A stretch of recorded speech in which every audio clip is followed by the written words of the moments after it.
the chamber of the Galactic Council, an ancient edifice carved from the heart of a long-dead star, hummed with a gravity that belied its otherworldly splendor.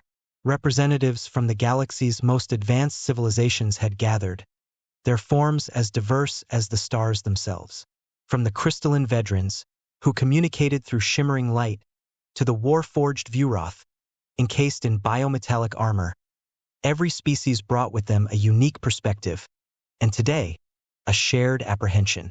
At the center of this assembly, the progenitor, an ancient being of shifting, nebular mist, called the session to order. "We convene today," it intoned, voice echoing like distant thunder, "to address a threat unlike any we have encountered. A species that defies every projection, every expectation. Humanity." A murmur rippled through the hall. The humans, a relatively new addition to the galactic stage, had risen with alarming speed. From their small blue planet, they had expanded into the stars with a ferocity and ingenuity that had caught even the most vigilant species off guard. Their technological progression, began Solon of the Edric, a being of pure energy, has outpaced even the most optimistic forecasts. In mere centuries, they have gone from rudimentary spaceflight to mastering wormhole engineering, creating weapons capable of annihilating entire fleets. The Vuroth representative, General Krev, slammed a metallic fist onto the table. "They are relentless in battle, adaptive and cunning. We have underestimated them before. To do so again would be our undoing." Yet not all were convinced of the immediate danger. Liavira of the Xyloth, a race known for their diplomacy, leaned forward, her tendrils shimmering. "Are we not overreacting? Humans have shown a capacity for peace, for alliance building. Perhaps we can guide them, integrate them into our council." "But at what cost?" countered Threx, the insectoid leader of the Hraxth. His mandibles clicked as he spoke. "They are unpredictable, their alliances fickle. One moment they are trading partners, the next they are conquerors. Their history is rife with conflict, even among themselves." The progenitor raised a hand, silencing the debate. "Let us not forget the incident on Cernax 4, it said, its voice resonating with ancient authority. "An entire colony, obliterated in retaliation for an act of piracy. The humans do not hesitate to strike back, and when they do so with overwhelming force." The chamber fell silent, the weight of the progenitor's words sinking in. Cernax 4 had been a turning point, a stark reminder that humanity was not to be trifled with. The council members knew of the humans' penchant for retribution, their strategic acumen, and their ability to turn even the direst situations to their advantage. "Their potential for destruction," Solon added softly, "is matched only by their capacity for innovation. We have all seen the data, their ability to repurpose alien technology, to reverse engineer and improve upon it, is unparalleled. They have even begun experimenting with artificial intelligence that surpasses our own. And that," Liavira interjected, "is precisely why they could be valuable allies. Imagine what we could achieve together." "Or what they could achieve alone," General Krev shot back. "They are already too powerful. If we do not act, they will surpass us all." The progenitor closed its eyes, its form swirling with thought. This council was formed to preserve peace, to ensure the stability of the galaxy. Yet we face a dilemma. Humanity, with all its brilliance and brutality, stands on the cusp of becoming a threat we may not be able to contain. A silence followed, heavy with the weight of the decision at hand. Finally, the progenitor spoke again, its voice carrying the finality of a sealed fate. "The time for debate is over. We must act not out of fear, but out of necessity. The Council hereby declares humanity as the most dangerous species in the galaxy. Measures will be taken to ensure they do not become an uncontrollable force." The declaration reverberated through the chamber, a formal edict that would echo across the stars. The representatives exchanged uneasy glances, aware that this decision would have far-reaching consequences. The progenitor's form began to dissipate, signaling the end of the session, but not the end of the matter. As the council members departed, the weight of what had been set in motion lingered, a dark cloud over the galaxy's future. And so, with the decree issued, the galaxy braced itself for the storm that was sure to follow. A storm born of humanity's unyielding drive to survive, to dominate, to thrive. The Council's decision was made, but the question remained.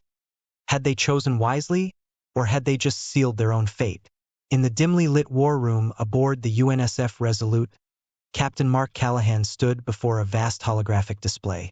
The blue glow of distant stars and planetary systems cast sharp shadows across his chiseled features, highlighting the hardened resolve in his eyes. The news had come only hours ago. Humanity, declared the galaxy's most dangerous species, was now marked for containment, if not outright extermination. Callahan wasn't surprised. He had seen it coming, felt the tension rising across the stars as humanity pushed boundaries, challenged the status quo, and defied expectations. The Galactic Council's decision was a final, desperate act by civilizations too comfortable in their dominance, too fearful of what humanity might become. Captain, came the voice of Commander Elena Vasquez, his trusted second-in-command, breaking the silence. She approached with a datapad, her expression grim. The Council's forces are mobilizing. Early intelligence suggests they're preparing to strike at our outer colonies first, likely to cut off our resources and destabilize our defenses. Callahan nodded, taking the datapad from her. He scanned the reports, fleet movements, projected attack vectors, estimated troop numbers. The Council's strategy was predictable. Overwhelm with superior numbers, break humanity's spirit by striking swiftly and decisively. But they didn't understand humanity, not really. They saw only the surface, ingenuity, ruthlessness, and rapid advancement. But they didn't comprehend the depth of human resolve, the lengths to which humanity would go when pushed into a corner. Prepare for countermeasures, Callahan ordered. We'll need to be unpredictable, strike where they least expect it.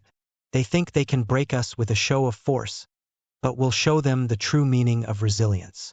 Vasquez nodded, a spark of determination igniting in her eyes. What's the plan, Captain? Callahan stepped closer to the holographic map, his mind racing with possibilities. We need to disrupt their supply lines, draw them into a series of skirmishes that will bleed them dry. Guerrilla tactics, hit-and-run attacks, anything to keep them off balance.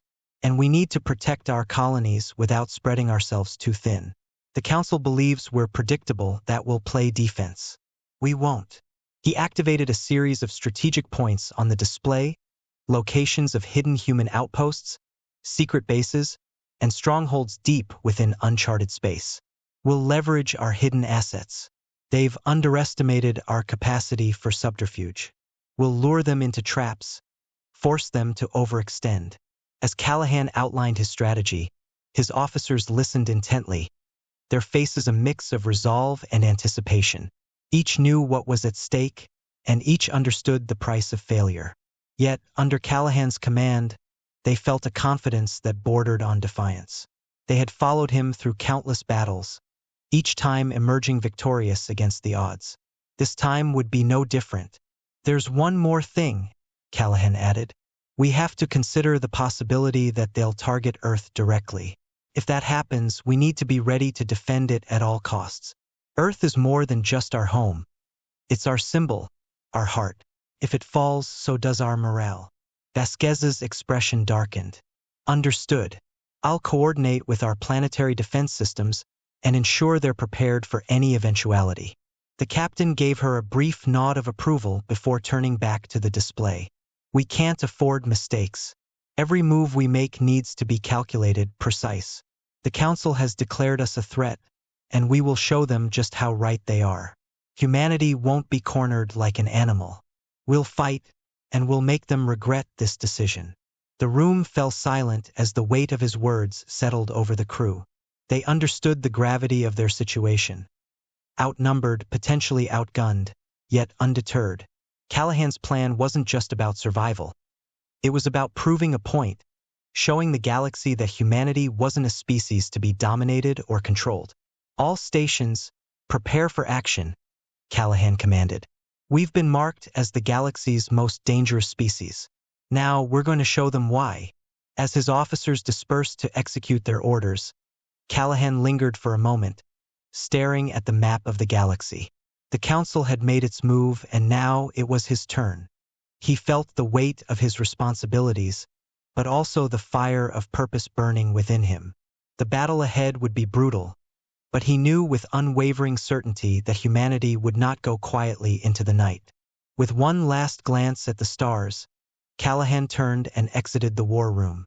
The galaxy was vast, the enemies formidable, but he had faith in his people, in their resilience, and in their unyielding will to survive. The war was coming, and humanity would face it head-on, with Captain Mark Callahan leading the charge. The void of space, usually an endless expanse of silence and stars, was alive with the energy of war.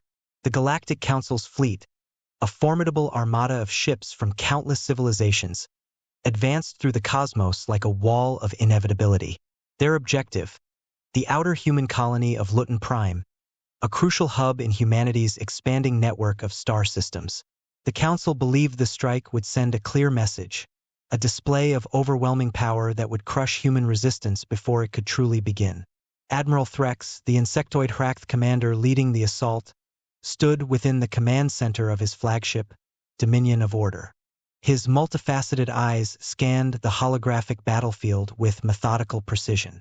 "Initiate the bombardment," he ordered. "Leave nothing standing." The Council's fleet unleashed a barrage of energy beams, plasma torpedoes, and kinetic rounds. The first wave struck Luton Prime's orbital defenses, shattering them like glass. Explosions rippled through the darkness as the colony's protective grid failed, leaving the surface vulnerable. On the bridge of the Dominion of Order, Threx watched with satisfaction as the colony's defenses crumbled, convinced that victory was imminent. But Captain Mark Callahan had anticipated this exact scenario. Hidden deep within Luton Prime's mountains and caverns lay a web of countermeasures, traps, and hidden forces. Callahan's plan wasn't to hold the colony. He knew that was impossible against such overwhelming force. His goal was to make the Council pay dearly for every inch they took. "Now," Callahan ordered from the bridge of the Resolute, positioned several light minutes away in a nearby asteroid field. His command activated a series of pre-programmed responses, and the surface of Luton Prime came alive with defensive systems that had been dormant until this very moment. Automated railguns, missile silos, and EMP devices emerged from concealed bunkers, unleashing a coordinated counterattack that caught the Council's fleet off guard. Explosions tore through the ranks of the Council's ships as they scrambled to adjust. Automated turrets targeted key vessels, while EMP bursts temporarily disabled shields and communications. The Council's initial confidence faltered as chaos spread through their ranks. "Impossible!" Threx hissed, his mandibles clicking in frustration. How could they be this prepared? As the Council's forces struggled to regroup, Callahan's next move unfolded. From the asteroid field, the Resolute and a fleet of human warships emerged, their arrival masked by the debris and electronic interference they had seeded earlier. Moving with calculated precision, they struck at the flanks of the Council's armada, exploiting the disarray caused by Luton Prime's defenses. On board the Resolute, Callahan coordinated the attack with surgical precision. "Target their command ships," he ordered. "Cut off their leadership, and the rest will falter."